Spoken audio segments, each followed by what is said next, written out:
অনেকে হচ্ছে নতুন লাইসেন্স নিছেন, অনেকে প্রশ্ন করেন যে আসলে কোন সাপ্লায়ার ধরে কাজে যাব। ঠিক আছে, কাজে কিভাবে যাব, কোন সাপ্লায়ার নেব, সাপ্লায়ার ভালো কিনা। ভাই এই লাইনে হচ্ছে যে বেশিরভাগ হচ্ছে যে বাটপার টাইপের, এগুলো এগুলো হচ্ছে যে রাইয়ারের টাকা মাইরা খায়।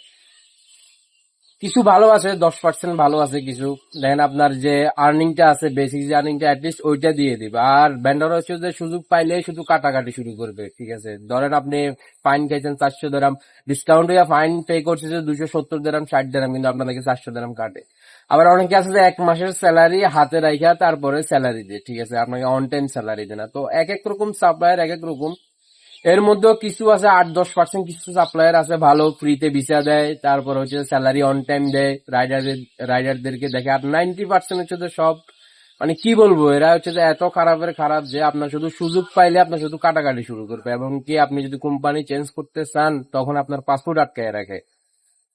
তো যারা কিনা আসলে নতুন আসতেছেন সাপ্লায়ার, যারা সিনিয়র আছে, যারা বিভিন্ন কোম্পানিতে অনেক বছর কাজ করতেছে, তাদেরকে জিজ্ঞেস করে ভালো একটা ভেন্ডরের কাছে যান, যাতে করে সমস্যাগুলো না হয়।